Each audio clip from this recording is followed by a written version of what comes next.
So class आज हम rational number part second continue करने वाले हैं। सो कीप श्योर कि आप लोगों ने फर्स्ट पार्ट देख लिया हो और उसके कंसेप्ट अच्छे से क्लियर कर लिए हो।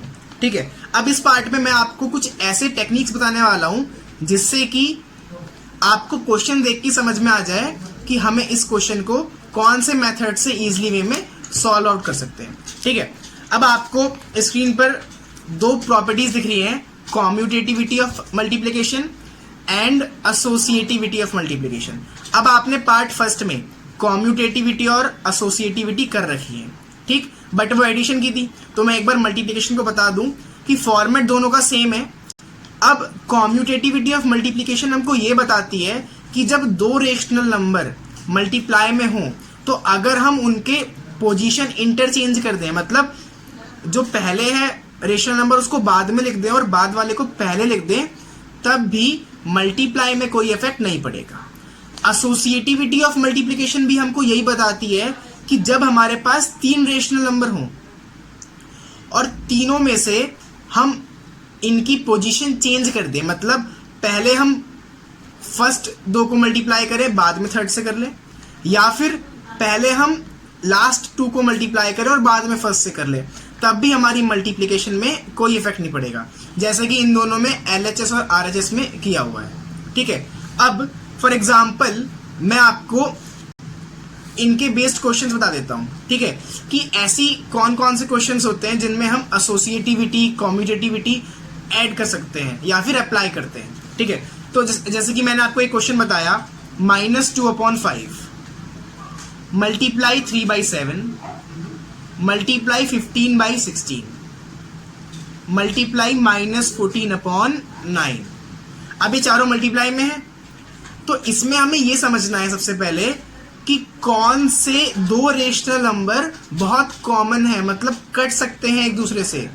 तो यहाँ पर मुझे जो -2/5 है और 15/16 है ये लग रहे हैं, और 3/7 और -14/9 लग रहे हैं। ठीक है, तो मैं इनको बीच वाले दोनों को इंटरचेंज करूंगा। तो मैं इस टाइम यहां पर लिखूंगा by commutative and associative property. ये दोनों लिखेंगे, दोनों क्यों? बिकॉज कॉम्यूटेटिव इंटरचेंज के लिए यूज कर दी और एसोसिएटिव यहां पर 3 से ज्यादा है रेशनल नंबर्स। ठीक है, इसलिए अब लिखा मैंने by commutative and associative property. अब चेंज कर दो, तो -2/5 मल्टीप्लाई 15/16 ब्रैकेट बंद, मल्टीप्लाई 3/7 मल्टीप्लाई -14/9। ठीक है, अब इसको सॉल्व कर लो ब्रैकेट्स को, तो 2 से 16 कट गया 8 टाइम्स, 5 से 15 कट गया 3 टाइम्स, यहाँ 3 से 9 कट गया 3 टाइम्स, 7 से 14 कट गया 2 टाइम्स। अब जो आंसर आया उनको जल्दी जल्दी मल्टीप्लाई कर लेते हैं। तो यहाँ हो गया -3/8 मल्टीप्लाई -2/3, माइनस से माइनस कट, 3 से 3 कट, 2 से 8 कट गया 4 टाइम्स में। ठीक, तो आंसर आ गया 1/4। ठीक, ऐसे करना होता है। अच्छा, एक चीज जो हमेशा डिपेंड करती है रेशनल नंबर्स के क्वेश्चंस में, अगर ऐसे क्वेश्चन के ऊपर जो हेडिंग है वहां पर लिखा हो नॉर्मली सॉल्व आउट, तो नॉर्मल आप डायरेक्ट डिवाइड मल्टीप्लाई करके भी सॉल्व कर सकते हैं। लेकिन अगर वहां पर लिखा है बाय यूजिंग प्रॉपर्टीज या फिर किसी प्रॉपर्टी का नाम दे दिया, तो आपको प्रॉपर्टी की हेल्प से ही करना पड़ेगा। जैसे अभी हमने एक क्वेश्चन किया तो मैंने लिखा by competitive and associative property, तो ये मैंने तब किया जब क्वेश्चन में दिया था बाय यूजिंग प्रॉपर्टीज। ठीक, मैं एक और एग्जांपल दे देता हूं। ये सारे मल्टीप्लाई कहते हैं, इस बार कोई दूसरा। अगर हमने लिया 3/7 प्लस -6/11 प्लस -8/21 प्लस 5/22। जब ऐसे क्वेश्चंस आते हैं इसमें भी आप दोनों लगाओगे by commutative and associative property, क्योंकि अब इसमें चेंज कैसे कर सकते हैं, उसमें तो हमने कॉमन देखा, तो इसमें हम डेनोमिनेटर्स को कॉमन देखेंगे जिसमें से एलसीएम जल्दी आ जाए। तो यहां पर मुझे 7 और 21 दिख रहा है और 11 और 22 दिख रहा है, तो मैं बीच वाले दोनों को फिर से इंटरचेंज कर दूंगा। तो 3/7 plus -8/21 bracket close plus -6/11 plus 5/22 bracket close. अब इसके आगे आप कर सकते हो, अब दोनों ब्रैकेट है तो दोनों को अलग अलग सॉल्व आउट कर लो और जो आंसर आएगा उसको लिख देना। ठीक है, ये दोनों अप्रोच से है। By commutative and associative property. अब मैंने फिर बताया कि अगर क्वेश्चन में नहीं दिया कि प्रॉपर्टी से करना है, मतलब क्वेश्चन में डायरेक्ट लिख दिया सिंप्लीफाई, सॉल्व, कंप्यूट, कुछ भी, इवेल्युएट, तो आप डायरेक्ट भी एलसीएम लेके कर सकते हो या डायरेक्ट मल्टीप्लाई डिवाइड करके। लेकिन रेशनल नंबर में मोस्टली क्वेश्चंस में लिखा होता है बाय यूजिंग प्रॉपर्टीज, तो आपको प्रॉपर्टी का नाम लिखना पड़ेगा वरना आपके मार्क्स कट सकते हैं। ठीक, अब एक प्रॉपर्टी होती है डिस्ट्रीब्यूटिव प्रॉपर्टी, मैं लिख देता हूं distributive property of multiplication over addition. ठीक है, अब डिस्ट्रीब्यूटिव प्रॉपर्टी हमको ये बताती है कि जब चार रेशनल नंबर हैं, ठीक, एडिशन और मल्टीप्लिकेशन दोनों में, और चार में से दो रेशनल नंबर सेम हैं, तो हम उसमें से कॉमन लेके थोड़ा इजी वे में कर सकते हैं। कैसे? जैसे मैंने यहाँ फॉर्मेट लिखा a upon b multiply c upon d bracket close plus a upon b multiply e upon f bracket close is equal to, ये LHS था, अब RHS, a upon b multiply bracket में c upon d plus e upon f। ठीक है, अब इसमें हम क्या करेंगे, अगर हमें लेफ्ट हैंड साइड जैसा कोई भी क्वेश्चन दिख गया तो हम उसको राइट हैंड साइड में कन्वर्ट करके सॉल्व कर लेंगे। फॉर एग्जाम्पल एक क्वेश्चन जैसे कि मैं लिख रहा हूँ 7 upon 5 multiply -3/12 plus 7 upon 5 multiply 5/12। ठीक है, ये दोनों ब्रैकेट्स में है। अच्छा, क्वेश्चन में लिखा हुआ आया बाय यूजिंग डिस्ट्रीब्यूटिव प्रॉपर्टी या प्रॉपर्टी कुछ भी, तो मैंने देखा कि इन दोनों में 7 अपॉन 5 कॉमन आ रहा है, तो मैंने 7 अपॉन 5 को बाहर लिख दिया, जैसे वहां पर a अपॉन बी लिखा है। ठीक, तो हमने लिख दिया 7 अपॉन 5 मल्टीप्लाई, अब ब्रैकेट में जो दो नंबर बचे रेशनल नंबर उनको लिख दो, तो -3/12 प्लस 5/12। अब पहले ब्रैकेट सॉल्व कर लो, तो डेनोमिनेटर सेम है, ऊपर वाले जल्दी हो जाएंगे, प्लस माइनस माइनस, तो 2/12। अब यहाँ 7 अपॉन 5 की मल्टीप्लाई, तो 2 से 12 कट जाएगा, तो 2 1 जा 2, 2 6 जा 12। अब 7 अपॉन 5 मल्टीप्लाई 1/6, आंसर आ गया हमारा 7/30, हो गया आंसर। ये डिस्ट्रीब्यूटिव प्रॉपर्टी की हेल्प से था। ठीक है, अच्छा एक क्वेश्चन थोड़ा हार्ड कर लेते हैं जिसमें कि तीनों यूज हो जाए। ठीक है, कभी कभार ऐसे आ भी जाते हैं। अगर हमारे पास 4-5 रेशनल नंबर हो, 2/5, अब ये वाला काफी ध्यान से देखना, मल्टीप्लाई -3/7 -1/14 -3/7 मल्टीप्लाई 3/5। ठीक है, इसको बोला क्वेश्चन में बाय यूजिंग प्रॉपर्टीज फाइंड, कि प्रॉपर्टीज की हेल्प से सॉल्व आउट करो। तो कैसे करना है, तो सिंपल, आपको सबसे पहले इतना करना है, डेनोमिनेटर्स देखने हैं। अब इसमें मल्टीप्लाई और प्लस माइनस दोनों हैं, तो सबसे पहले डेनोमिनेटर्स देख के आप कर सकते हो, या कि कौन कौन से कॉमन डेनोमिनेटर हैं, या फिर कोई सेम नंबर तो नहीं है। तो मुझे यहाँ पर -3/7 सेम मिल गया। ठीक है, तो मैंने क्या किया, फिर लिखा by commutative and associative property.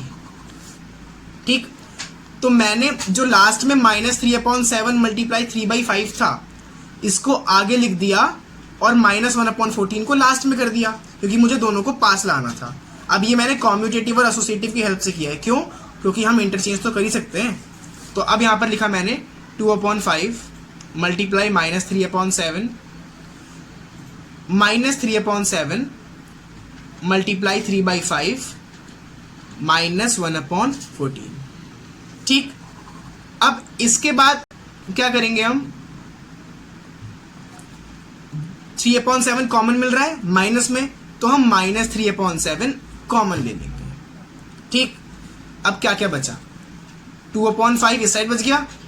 अब जब वहां से -3/7 हट गया तो 3/5 बचा।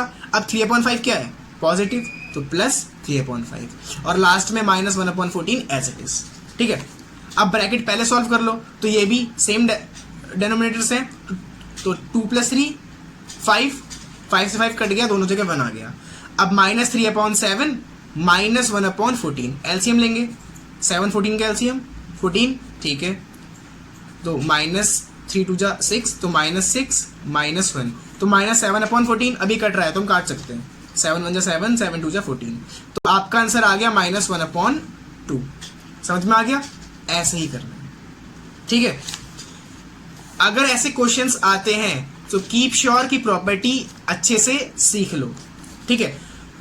आपको पता होगा हमने लास्ट पार्ट में, जो पार्ट फर्स्ट था, उसमें हमने एडिटिव इनवर्स किया था, तो इस बार मल्टीप्लिकेटिव इनवर्स करेंगे। अब आपको ये भी पता होगा एडिटिव इनवर्स की मैंने एक ट्रिक बताई थी, हाँ, कि एडिटिव इनवर्स जब भी हमें निकालना हो तो गिवन रेशनल नंबर में -1 की मल्टीप्लाई कर देते हैं, वही हमारा आंसर हो जाता है।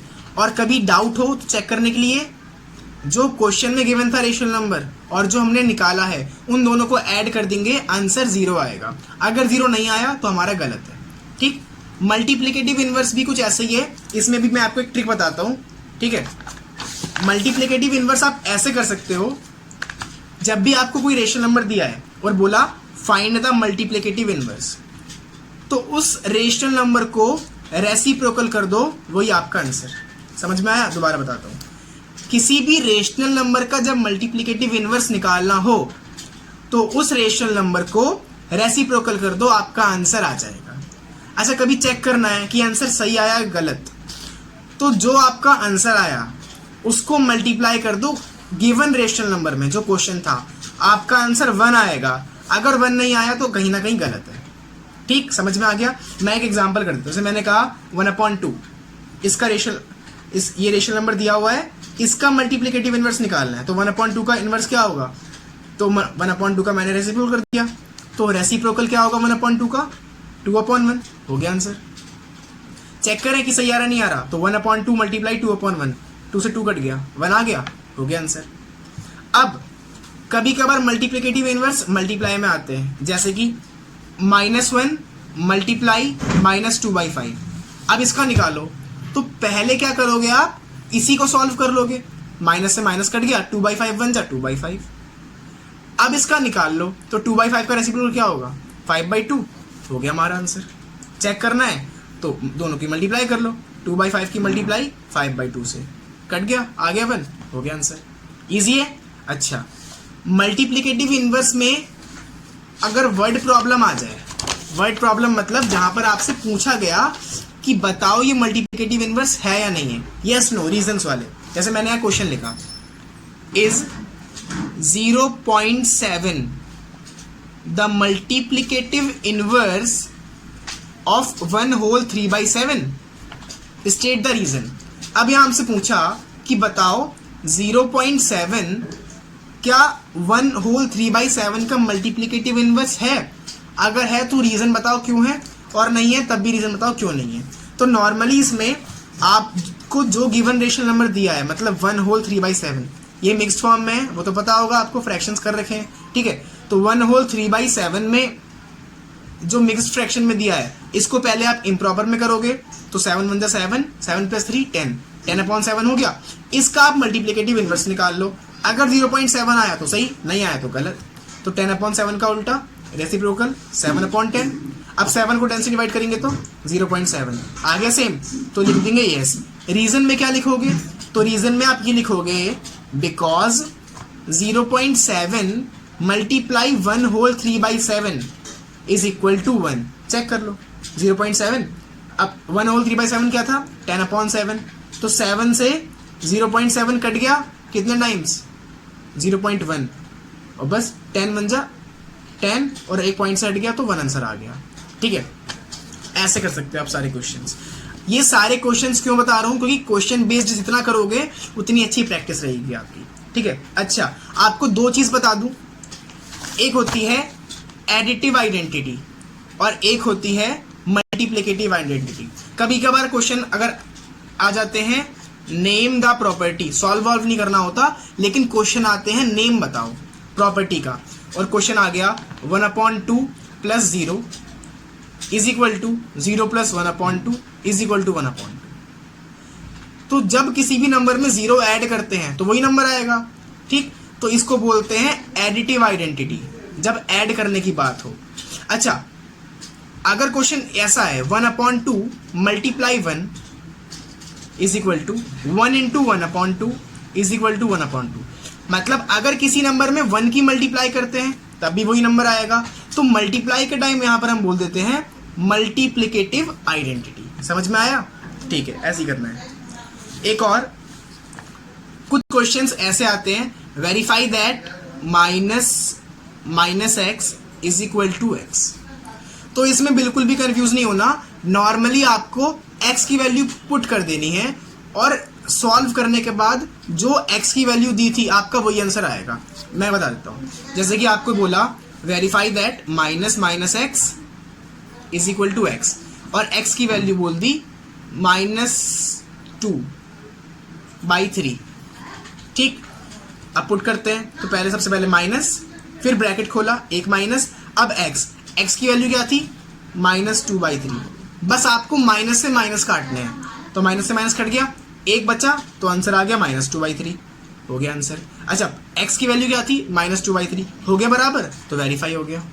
एक और कर लेते हैं, अगर x की वैल्यू दी होती 2/5 तो दोबारा करते हैं, -2/5, माइनस से माइनस कट गया, क्या आया 2/5।